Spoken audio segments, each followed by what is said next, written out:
weekend. I hope you were able to get things done, getting ready for the fall. And my neighbor has their fall decorations up. They have this big old scarecrow in their yard. And if you go by it for the first time, you look over, it's pretty intimidating. It's almost like Halloweenish, I guess. But anyway, let's get this week started correctly. Let's have some coffee.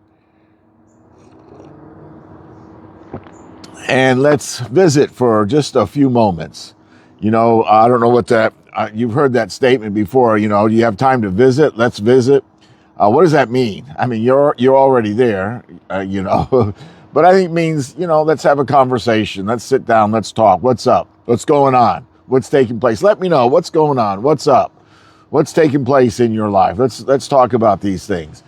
We had a great weekend at the First Baptist Church of Cutler on Sunday. We celebrated a brand new Bible study year, Sunday school year, and we had a great breakfast to begin with. We had casseroles and we had fruit, we had biscuits and gravy. I mean, we had just had it all, and it was a great time as we began our new Sunday school year. And I'm just a great believer in group Bible study. And I'm a great believer in Sunday morning Sunday school. And for several reasons, probably more reasons than you want to hear. But one of the reasons why I think Sunday school is so important on Sunday morning is that, folks, we're already there. I mean, we're coming to worship. We bring the whole family. And there's a place for everyone, I know some places have, you know, they have small groups that meet during the week, and that's a great thing.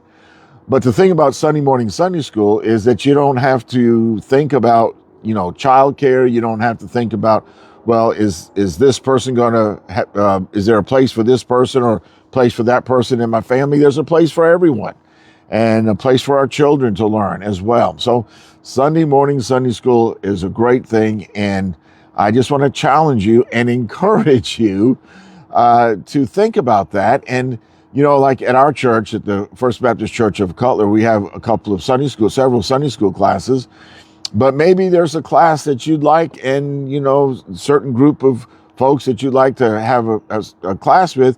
Well, let's get it started. Okay. You know, talk to your pastor, talk to your Sunday school director or education director, whatever the title is, and let them know. Say, you know, we like this small group, but we like, and just have the conversation and see what comes out of it.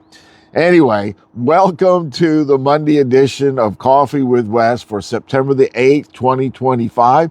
My name is Wes, and I serve as the pastor of the First Baptist Church of Cutler. Let's get another sip of coffee. All right, let's get started in our visiting together today. The big idea: Jesus knows that our deepest need is forgiveness, not just physical healing. So Jesus knows our ultimate need along with our immediate need. Our passage this morning, a verse I want to share with you today, is from Luke chapter 5, verse 20. When Jesus saw their faith, he said, "Friend, your sins are forgiven."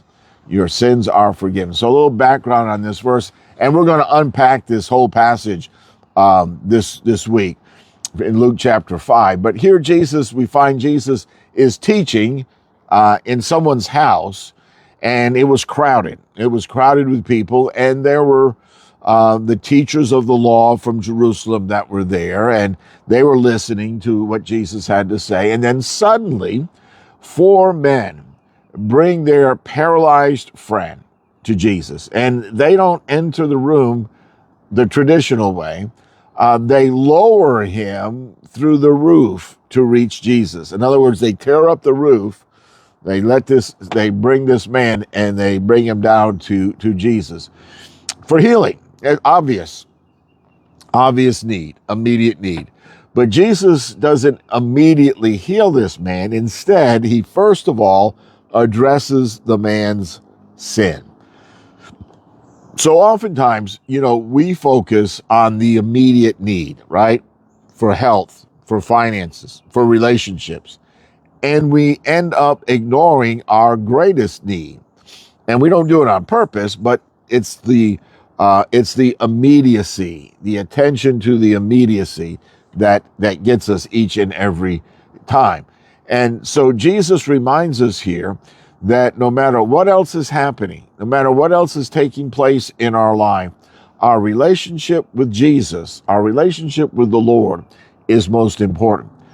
It's hard to see that sometimes because we have all of these things going on all at once and we're trying to juggle everything. But if we can just look beyond that for just a bit, we can see that we have a greater need than the physical need or the emotional need or the social need that is right before us. So the challenge for us today is, we need to ask ourselves, are we more concerned with our immediate problems, our immediate challenges? Are we more concerned with them than our eternal situation, our eternal standing before the Lord? And so that's a question I just want to challenge you to think about today. Are you thinking about just today, or are you thinking ahead? And I want to leave you with this closing thought, and it's this. Know this, that it's only Jesus that can forgive sins. Only Jesus. And Jesus sees beyond the surface of our life. He sees to our deepest need. So think about that this morning, this day, this Monday as it gets started. And notice I have the big cup, the big white cup for coffee today. And, you all need a big cup, a big Monday cup to put your coffee in, because it takes a lot of coffee to get a Monday started. But as you go through your Monday today, and as you get acclimated to the week, remember that only Jesus can forgive sin, and Jesus is the one that looks beyond the surface of our life to the deepest need that we have. Folks, have a great Monday. See you again real soon, and bye for now.